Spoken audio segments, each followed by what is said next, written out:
Hello, traders. FX Pip Collector here. Today is Friday, June 13th, and this is my analysis for the euro yen. If you haven't done so yet, definitely do check out my free Discord group, which is linked down here in the corner at the end of the video. And make sure to take a look at my website, fxpipcollector.com. Watch the video on my home screen to learn more. So anyways, the euro yen did break down pretty decent on the 4 hour time frame, but we have to keep in mind that the higher time frames are definitely still up.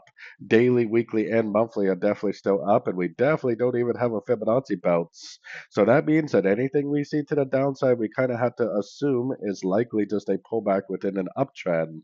So going down to the 1 hour time frame, we have to be very cautious, like I was saying, about sorts. This move up right here could possibly make a lower high. It could possibly make a much bigger move to the downside. So definitely keep an eye out for that.